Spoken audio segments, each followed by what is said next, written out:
Timnas Indonesia U20 harus menelan kegagalan mereka buat lolos dari fase grup Piala Asia U20 2025. Dua kekalahan mereka telan kalah melawan Iran U20 dan Uzbekistan U20, menutup pintu peluang skuad Garuda Muda. Target PSSI yang sebelumnya diberikan kepada tim ini, yakni lolos ke Piala Dunia U20 2025, dipastikan tak terpenuhi sebab untuk meraih tiket tersebut harus menembus babak semifinal Piala Asia U20. Indra Syafri sebagai nahkoda Timnas U20 yang dipercaya buat membawa tim ini melangkah ke pentas dunia, dipastikan gagal memenuhi target Timnas Indonesia U20 berlaga di Piala Dunia U20 2025. Pada Piala Asia U20 2025 ini, pertahanan Indonesia terlihat mudah ditembus serangan lawan sehingga rival berhasil mencetak gol dengan mudah dalam beberapa kesempatan. Lemahnya koordinasi antar pemain belakang juga membuat lini pertahanan Indonesia rapuh, dan lawan pun dengan cepat memanfaatkan celah-celah tersebut. Selain itu, duel udara yang seharusnya telah dipersiapkan menjadi kekuatan bagi tim Indonesia justru menjadi kelemahan. Pemain belakang Garuda Muda kerap kali kalah dalam perebutan bola di udara dan memberikan kesempatan bagi lawan untuk menciptakan peluang yang berbahaya. Kesalahan-kesalahan mendasar ini pun mempengaruhi kualitas permainan Indonesia, yang pada akhirnya berujung kegagalan mereka di turnamen ini. Tersingkirnya Indonesia dari Piala Asia U20 menjadi pelajaran berharga, terutama untuk memperbaiki sektor pertahanan yang terlihat rapuh selama turnamen. Perbaikan mendalam pada aspek ini akan sangat penting untuk mempersiapkan tim dalam menghadapi kompetisi internasional selanjutnya. Kegagalan Timnas Indonesia U20 melaju ke babak perempat final Piala Asia U20 2025 seakan-akan semakin meneguhkan stigma di kalangan fans Timnas Indonesia mengenai karir Indra Syafri bersama skuad Garuda. Kondisi ini tentunya membuat sorotan mengarah kepada pelatih Timnas Indonesia U20 itu. Pelatih yang juga mantan gelandang Liga Indonesia era 1980-an tersebut dinilai gagal total di ajang Piala Asia U20 2025 dan semakin meneguhkan dirinya bukan pelatih level Asia dan hanya mampu bersaing di level Asia Tenggara. Stigma tersebut memang sudah melekat kepada pelatih berusia 62 tahun tersebut sejak beberapa waktu yang lalu. Belum lagi dengan dipastikannya Timnas Indonesia U20 gagal melaju ke babak perempat final.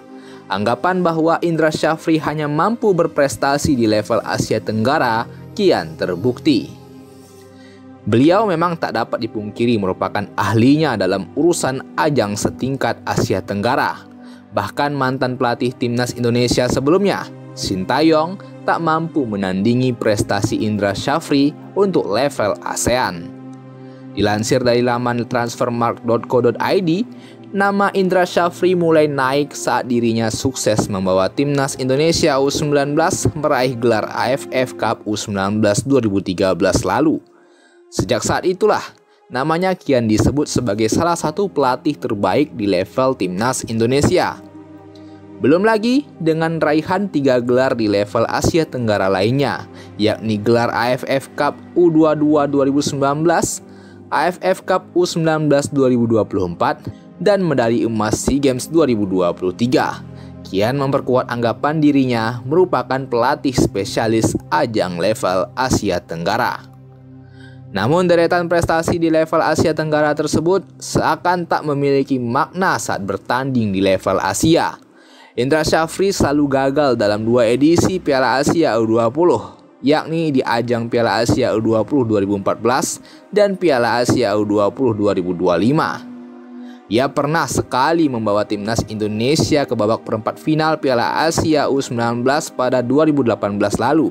Namun kala itu Indonesia berlaku sebagai tuan rumah yang menjadi faktor keuntungan bagi skuad Garuda. Bahkan di ajang Asian Games 2023 lalu, Indra Syafri juga tak mampu berbuat banyak dan hanya mampu mengantarkan Timnas Indonesia U23 hingga ke babak 16 besar lewat peringkat 3 terbaik. Kegagalan demi kegagalan di ajang Asia seakan-akan menjadi ironi bagi nama besar Indra Syafri. Evaluasi tentu wajib didiskusikan oleh PSSI terhadap kinerja Timnas Indonesia U20. Erick Thohir selaku Ketua Umum PSSI menyebut bahwa program Timnas U20 ini akan terus dijaga dan dilanjutkan untuk menjaga regenerasi Timnas senior. Langkah tersebut perlu dipelajari dengan teliti, sebab beberapa aspek mengapa Timnas Indonesia U20 di bawah asuhan pelatih Indra Syafri ini perlu dievaluasi oleh PSSI. Timnas U20 kali ini sebenarnya punya skuad yang mumpuni. Ketimbang skuad Sintayong di Piala Asia U20 2023 lalu, komposisi pemain Timnas Indonesia U20 saat ini jauh lebih mewah. Mayoritas dari pemain Timnas Indonesia U20 saat ini berstatus pemain andalan di klub masing-masing. Bahkan ada 3 pemain abroad yang bisa dijadikan pembeda, yakni Welber Jardim dari Sao Paulo, Brazil, Marcelinus Amaola dari klub Spanyol, dan Jens Reven dari FC Dordrecht, Belanda. Sementara untuk skuad Timnas Indonesia U20 edisi Piala Asia U20 2023, mayoritas dari mereka merupakan pemain pelapis di klub masing-masing. Namun hasilnya mereka lumayan, sanggup menang 1-0 atas Suriah U20 dan menahan juara di edisi tersebut Uzbekistan dengan skor 0-0. Kemudian Timnas U20 di bawah asuhan Indra Syafri ini seperti tak belajar dari pengalaman. Di laga pertama melawan Iran U20, gol-gol yang masuk ke gawang Timnas Indonesia tercipta akibat lalai dalam mengantisipasi bola-bola atas. Saat menghadapi Uzbekistan di laga kedua, kelemahan yang sama masih terlihat. Terbukti, 2 dari 3 gol yang dibuat Uzbekistan tercipta dari bola atas. Lalu, persiapan panjang hingga banyak TC ke luar negeri, namun hasilnya nihil. Ya, Indra Syafri sudah diberikan waktu yang cukup lama, yakni sekitar kurang lebih 1 tahun untuk mempersiapkan tim ini buat mengarungi Piala Asia U20. Kemudian juga Indra Syafri telah diberikan fasilitas yang mumpuni oleh PSSI untuk mempersiapkan tim, mulai dari TC ke luar negeri, seperti TC di markas Como, tim Serie A Italia, lalu TC ke Prancis, sekaligus mengikuti turnamen Toulon Cup. Lanjut ke mini tour ke Korea Selatan buat mengikuti ajang Seoul Air On Cup 2024. Berlanjut TC ke Jepang hingga mini tour di Sidoarjo dan mengadakan turnamen internasional bertajuk Mandiri U20 Challenge Series. Berbagai banyak perjalanan tour dan TC ke luar negeri hingga melakukan uji coba internasional nyatanya tak membuat Timnas U20 ini bermain baik di ajang Piala Asia U20. Dan tak mampu memenuhi target mereka buat lolos ke Piala Dunia U20. Tentu perlu dipertanyakan kapasitas Indra Syafri dalam hal ini sebagai orang yang bertanggung jawab atas kegagalan tersebut. Kembali lagi kepada PSSI, akankah mereka bakal mengevaluasi pelatih untuk regenerasi Timnas Indonesia yang lebih baik? Sebab jika dilihat, tentu kegagalan ini harusnya membuka mata PSSI lebih lebar. Pasalnya, ajang Piala Asia adalah ajang besar seantero benua Asia.